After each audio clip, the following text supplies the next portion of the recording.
Bada, bada boom, sold. Huh? Just sold my car on Carvana. Dropping it off and getting paid today. Already? What, you still haven't sold yours? You told me about it months ago. Is the offer good? Oh, the offer's great. Don't have another car yet? I could trade it in for this car I love. Come on, what are we waiting for? You're right. Let's go. Whether you're looking to sell your car right now or just whenever feels right, go to Carvana.com and sell your car the convenient way. Terms and conditions apply.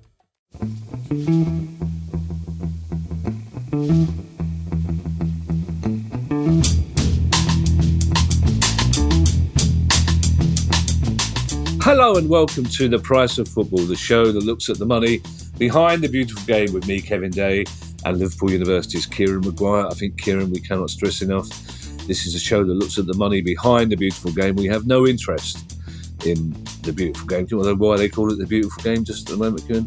No. I don't know, but we're not at home to conversations about football itself, just the money behind the beautiful game. Apart from that, Kieran, how was your weekend? Well, I had a great day out in London. Did you? With my friends. Oh. Went for a very nice meal with the Baroness and her friends, and we met up about 11:30 and spent a couple of sort of 3 hours together, which was fantastic. Oh, that's nice. You didn't think to mention that to your friend in London, that you were coming to London? Well, yeah, we were going to London for the same thing, but I can't remember what it was. We had such a good time. Oh, that's nice, yeah. Well, do you know what, Kieran? I feel less guilty about the fact that I was in Brighton for an hour on Thursday morning and I didn't tell you. Right. Just an hour, in which time it rained enough to float several arcs, basically. You know my views on Brighton, Kieran. It's not an attractive city at the best of times, but when it's raining like that, my God. It's questions day, Kieran. We've got some cracking questions, including a trip to a country we've never been to before and one of our traditional weekly FFP loopholes. And if you're listening, Eric Schmidt, I think you're up there. You're up there in close to first place in this loophole pub lawyer. Well done. But our first question comes from Ralph Hobbs, who I believe was a 60s modern artist who delved into pottery. It's a great name, Ralph Hobbs, isn't it? And Ralph Hobbs has a very simple question, but it's one I don't think we've covered before, Kieran, and we should do. Do we know how much it costs the Premier League to use VAR? Apart from the obvious answer, Kieran, too fucking much. I don't often get to swear, but when it comes to VAR, I think it's impossible to have a sensible discussion without using that word. How much does it cost the Premier League to use VAR? And from what I understand, in the first season, it was around about £2.7 million, but the costs have gone up since then. I think the number of cameras has increased. Premier League has a relationship with PGMOL, so as well as the cost of installing the cameras, you've then got the additional referees who are operating from Stockley Park. And if you think about it, on a Saturday at 3 p.m, you've got 4 or 5 matches taking place. There's a lot of cameras, so you need a lot of referees or qualified people to observe what is happening. So we are talking single millions of pounds. As far as Scotland is concerned, and I think this is the first season of VAR in Scotland. First full season, yeah. That's right. I think the total cost there is £2 million, and that gets split between the clubs. And it's done in Scotland. It's done on a percentage basis. I think in the Premier League, it's just taken off the top and effectively split between all 20 clubs equally. And then you have VAR in the FA Cup. And this is where the rules start to get a little bit strange, in the sense that it's only for matches where the Premier League club is at home. And we have seen clubs like Rochdale, Morecambe, others go to Premier League grounds and only to find that they get a bill from the Football Association. And I think that bill is £9,500, which is deducted from their share of the gate receipt. So the cost of VAR, which is, I think it's around about 20 grand for an individual match, was being charged to the Football Association. That is then split between the two clubs. So given, Kieran, that the installation of the cameras is going to be the biggest cost for a team that's promoted from the Championship, should that team then get relegated straight back down? Economically, does it make sense for them to uninstall the cameras or keep them there in case they get promoted again next season? I think in terms of the actual installation, you've done all the groundwork. You put in the wiring, you put in the correct angles and so on. So it's likely to be maintained. And every club that goes down is firmly of the belief that it will return to the Premier League. But the total costs of upgrading from a championship club to one fit for the Premier League is estimated to be somewhere in the region of £5 to £10 million, depending upon how new your ground is. Because it's not just the VAR cameras, it's the fact that you've got to be able to broadcast in HDR for Sky purposes and also to broadcast around the rest of the world. So that means potentially that your floodlights have to be upgraded. You have to increase the size of the car parking facilities or the lorry parking facilities because you've now got broadcasts via satellite around the world instantaneous to a much greater degree. So it's a very expensive exercise, of which VAR is an element. I mean, it's a lot of money installing VAR cameras whose main job is to annoy your fans for the rest of the season, isn't it? Well, I always take the view with VAR is that for every one we get against us, we get one for us. And Kieran. We don't talk about football, but had it not been for VAR, I think Brighton would have conceded 7 goals for the first time in their Premier League history on Saturday. So I'll take that as a positive. And you're asking me why I don't like VAR, Kieran? That would have been the positive for me. I don't know how we've managed to get this long into our relationship, Kieran, with you saying things like, it evens itself out over the season. Where's the irrational anger, Kieran? You sent me an article last week, Kieran, purely because it has your name in it. All right, so I think our listeners would be surprised sometimes. Every now and again, modest Kieran Maguire says, "You've seen this? Oh, by the way, I'm in it at the end." But within the article, which I wouldn't normally have read because it's in a newspaper I disapprove of, the journalist made a point I found unusually interesting for him, in which his opinion was probably next season or the season after, there will be a legal challenge against a VAR decision by a club. So why haven't Premier League clubs simply change the rules to make sure there can be no legal challenges? Because at the moment, there's nothing to stop a club saying that decision has cost us 3 points, that decision may cost us £3 million at the end of the season, so we want it overturned.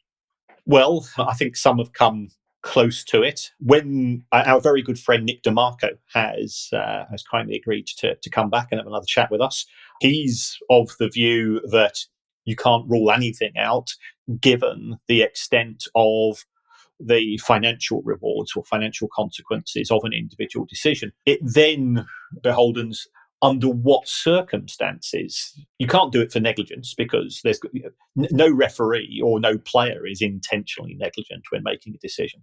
But we could be involved in a horrible, horrible outcome for football. Whether you like referees or not, whether you agree with VAR or not, you walk away and you've had your moans. But at least you know that particular match, which you can grumble about with your mates down the pub or on WhatsApp, whatever you want to do, you can have a grumble about it and you know it's not going to change.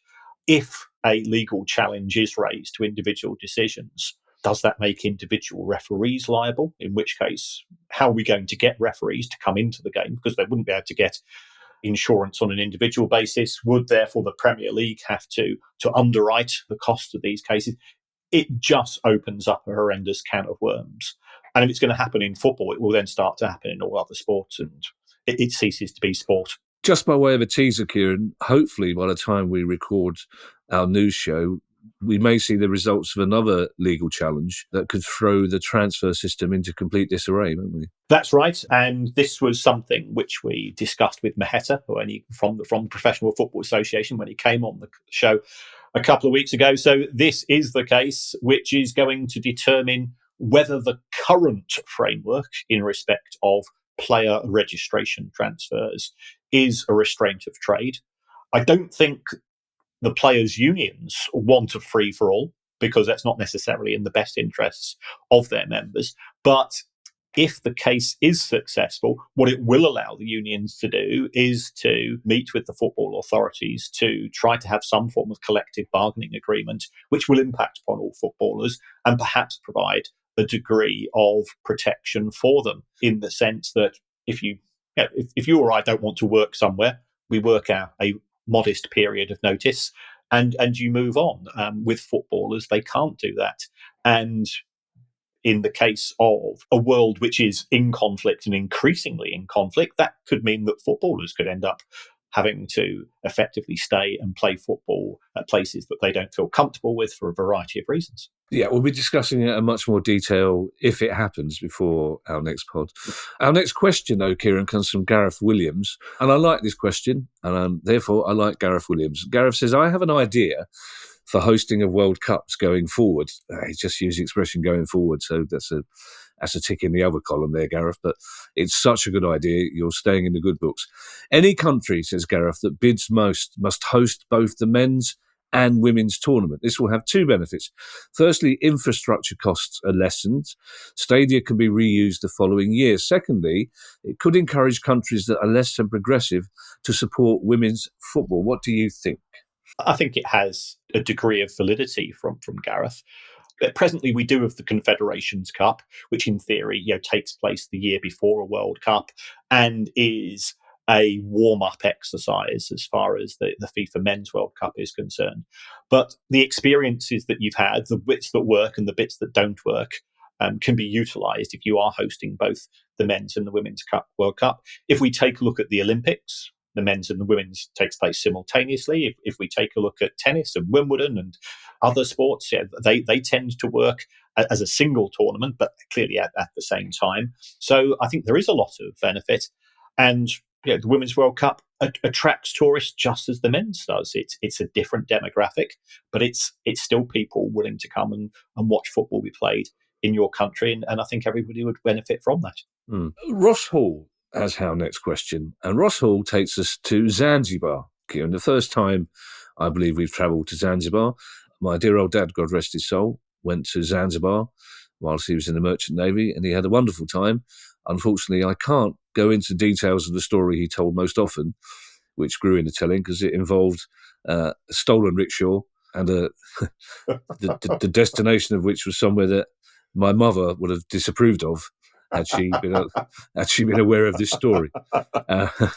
God love him. There's also an angry giant in there somewhere, but I think he might have added that bit in down the years. Ross Hall says, while on a recent trip to Zanzibar, I got the urge to scratch the groundhopper itch, which is the sort of thing you would normally say. I was in Stoke-on-Trent, and I thought I'd find a game in the National League. But Ross decided to scratch that itch in Zanzibar, and he says he managed to find a local game to attend, which cost 1,000 shillings, roughly 33 pence, for his ticket, and 3,000 shillings, 98 pence, for the chicken and chips outside the ground. So the chicken and chips was more expensive than the ticket.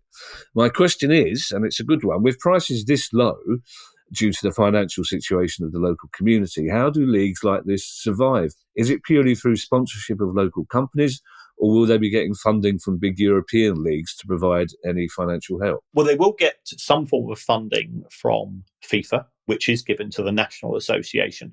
And then that is distributed potentially to individual clubs. But that's not a lot of money. It's got to be said, the players are not well paid, but compared to European football. So what we often see is there's academies which have been set up by organisations who want to offer players from Africa a pathway into European football or into football elsewhere, where they can earn a much greater remuneration. And sometimes those academies effectively, when those players get senior level, they maintain an interest in the player through financial support. Zanzibar football is simply not professional as we know it, in the sense that you won't necessarily earn enough. But sponsorship would be a significant issue there. The broadcast rights are zero in effect. So you are not getting very much from match day. You might have a local company who's wanting to generate some form of relationship on a week-by-week basis, and football is the way to do it. But what you tend to find is that there is also huge support for European teams as well. That's the problem that I was exactly going to raise. They're competing with the Premier League on TV, aren't they, in local bars, which probably don't cost you anything to get into.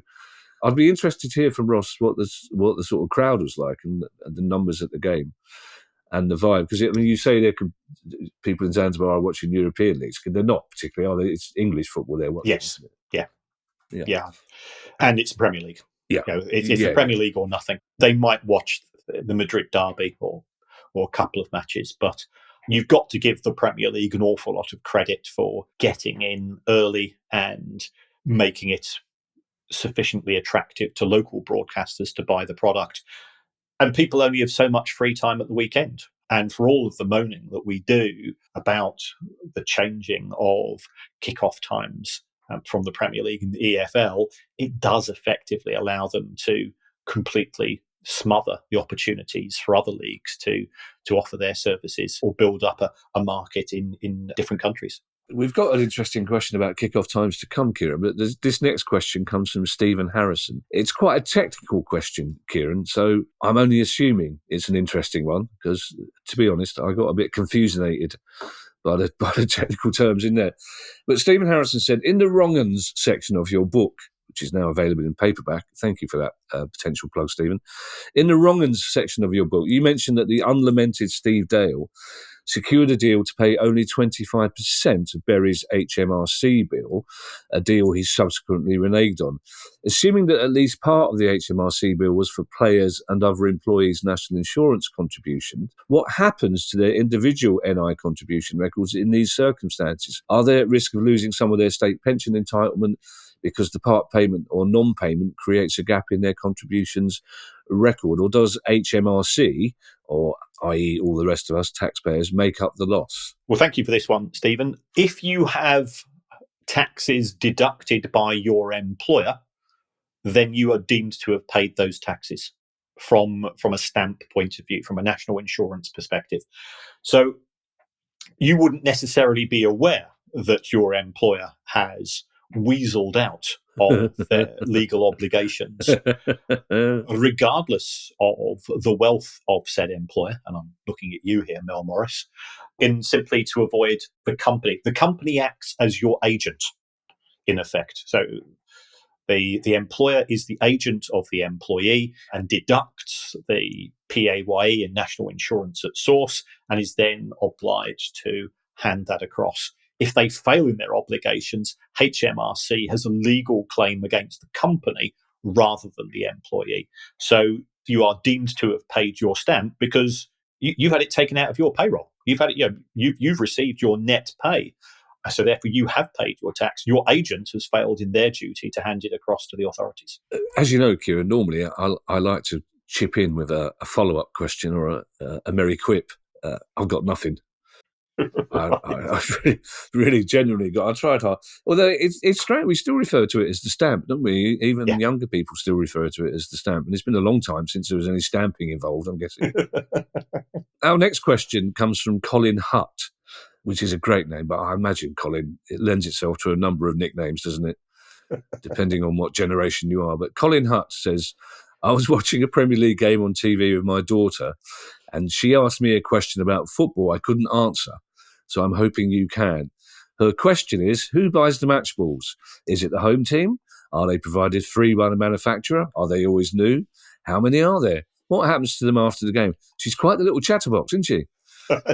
Colin Hutt's daughter. She's just bombarded. I don't know, darling.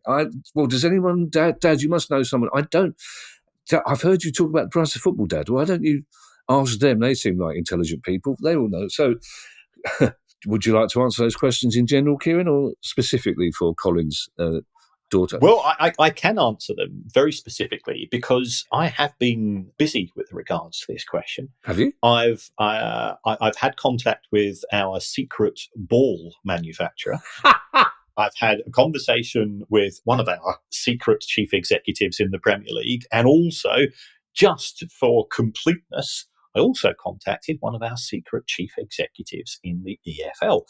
So as far as the potential secret ball manufacturer is concerned, under the terms of the agreement between the Premier League and the ball manufacturer, each team receives a designated number of free footballs for use for games, for training, and Premier League 2, effectively, the under-21s.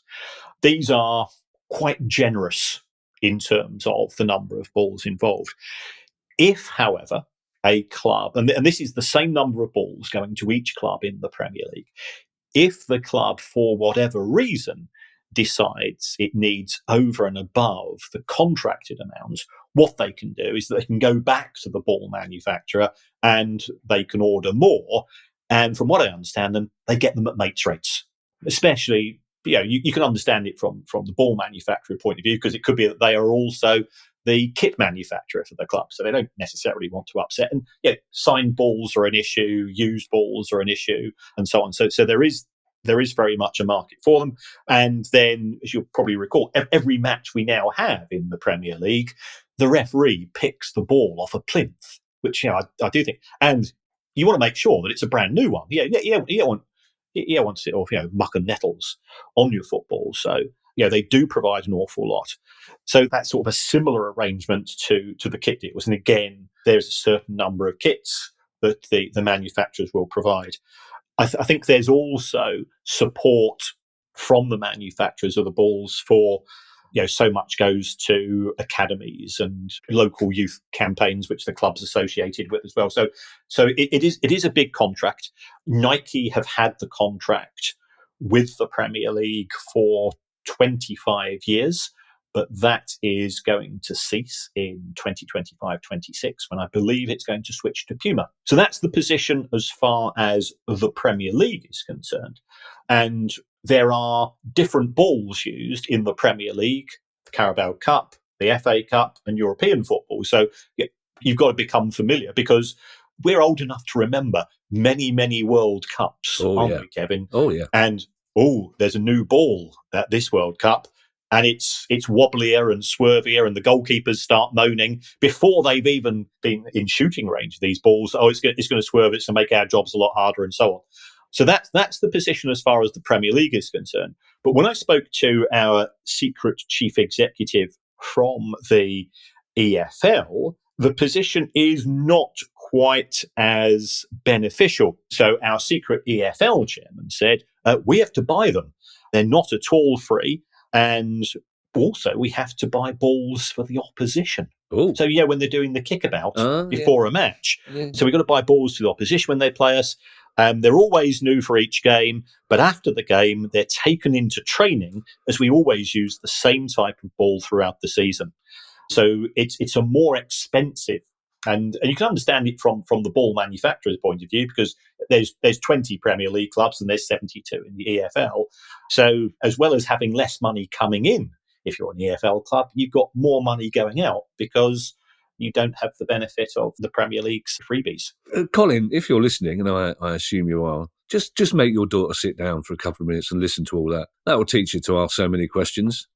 So Uncle Kieran gave her the answer.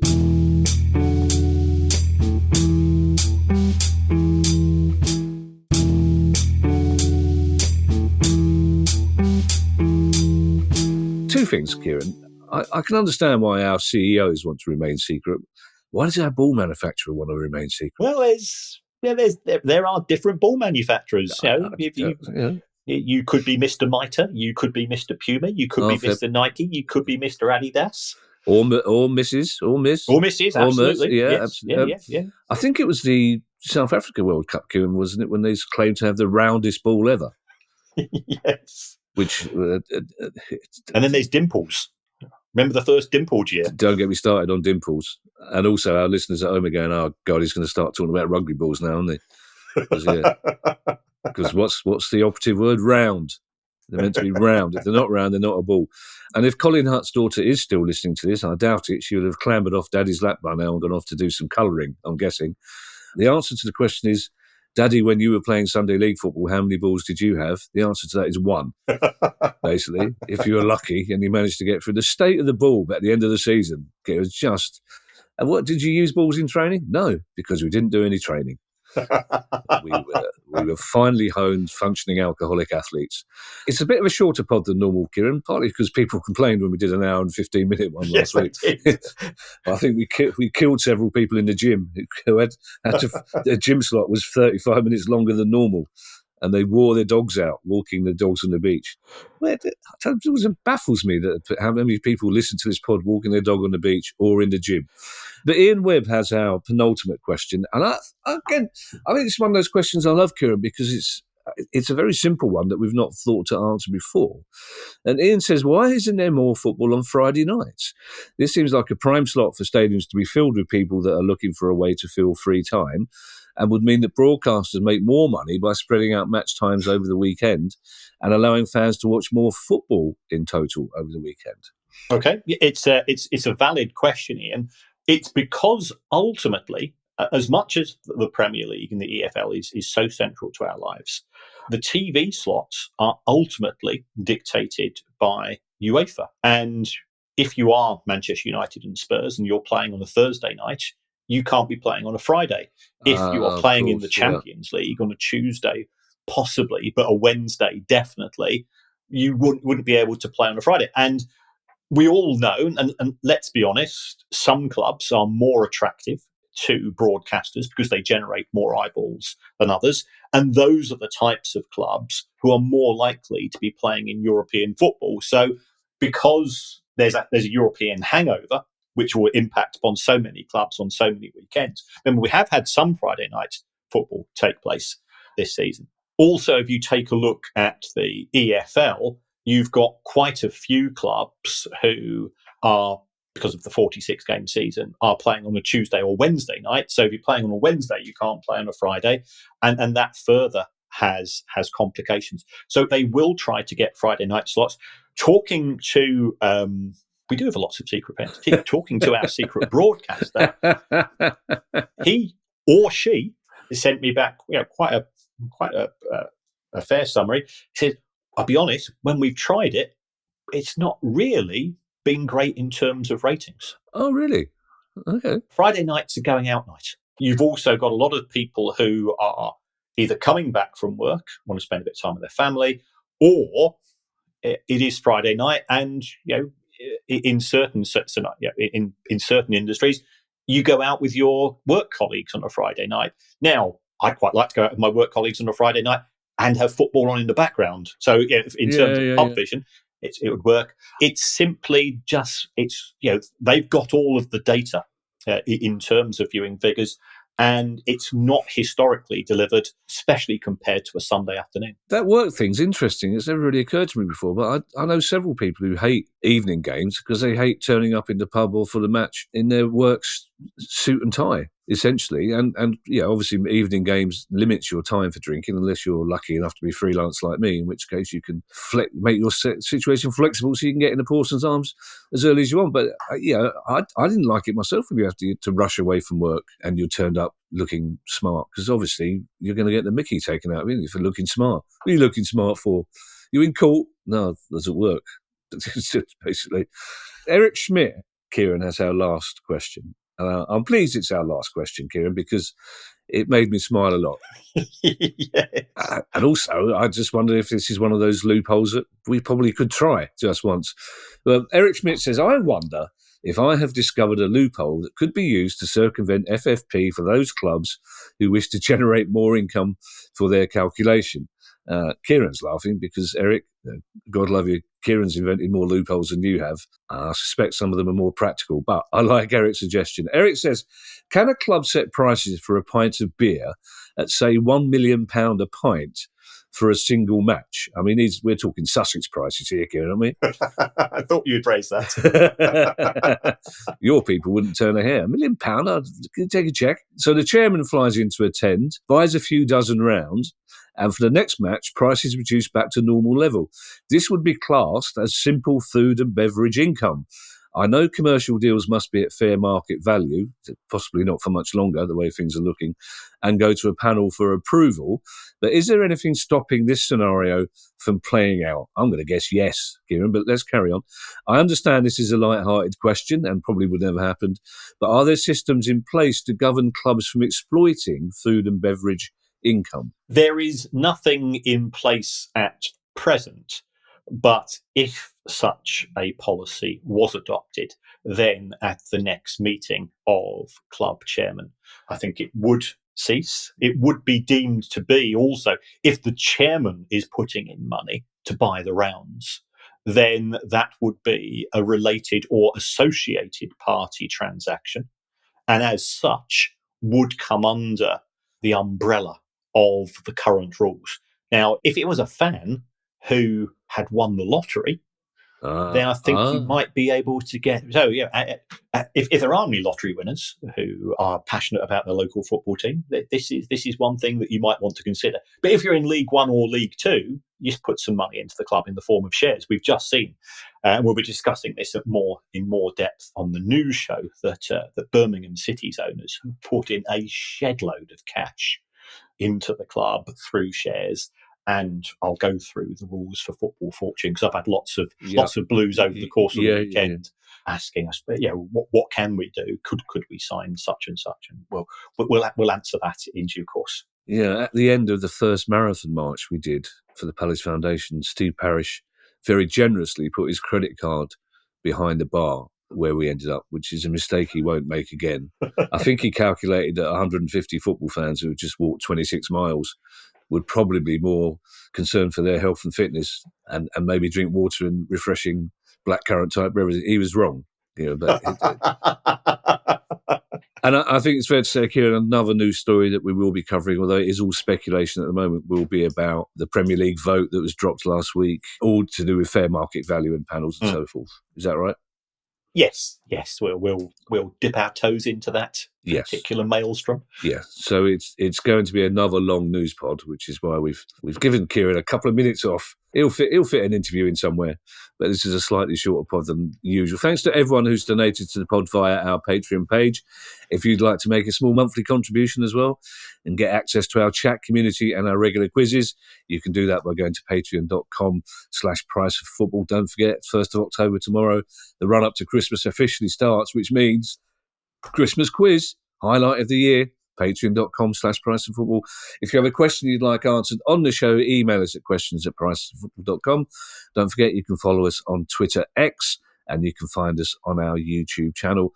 And as I mentioned, the Price of Football Unfit and Improper Persons paperback is literally out last week. You can find details on our website, priceoffootball.com, and you can find it in most good bookshops and some terrible ones, as I believe you're comedically obliged to say. We'll be back on Thursday with what's already looking like a marathon news pod. In the meantime, I shall hand you over to Mr. Kieran Maguire for his customary farewell. Well, as always, thank you so much for getting in contact. I'd also like to say a big hello to, I think it's Alex, the Crystal Palace fan, who was reading a book at halftime at Goodison Park, and one Palace fan seemed to think that this was a very unreasonable thing to do. And to be fair to the rest of the Palace fan base, they said, good on you. What else are you supposed to do at halftime? So we're going to send you a signed copy of our book for something else to read at halftime when you're following Palace around. So we've been in contact. And again, it's just great that people do interact with us in so many ways. A reminder that it is now October and we are just 2 weeks away, or just over 2 weeks away, from our first gig in a very long time. So we're coming to Balham. So we will put up a link, because the website crashed last week and it's now uncrashed. We've got it back working again. And also we will be doing a show to raise funds for Samaritans and to raise the interest in the magnificent work that they do in Brighton in November. And I'm hoping to announce a big raffle prize if we can get that sorted, which I suspect Brighton fans might be more interested in bidding for or buying raffle tickets for than Palace fans. Is it a trip to a quinoa farm? Nothing's as exciting as that, Kevin. Nothing's as exciting as that. You may have hit on some very clever guerrilla marketing idea. I believe that's what they call it. I think we need to get onto Bloomsbury and say, send 500 books to Selhurst Park that we will give to the Holmesdale fanatics for them to read during the game. Because then they can't cut away at half time. If the cameras can't help but see, they say, why are these young men in hoods reading that, what looks to be a fascinating book that's just out in paperback? Well done. Bye, everyone. Bye. The Price of Football.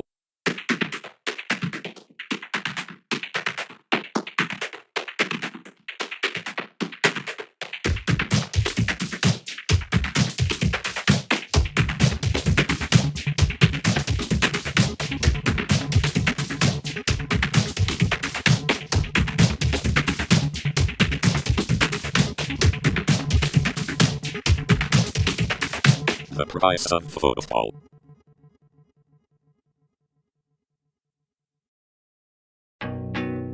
Shop Macy's VIP sale, going on now. Use your coupon or Macy's card and take an extra 30% off the latest fall trends from designers that rarely go on sale. And save 15% off skincare, makeup, fragrances, and more. Plus, shop fall specials for even more great deals on top brands at Macy's. Savings off regular and already reduced prices. Exclusions apply.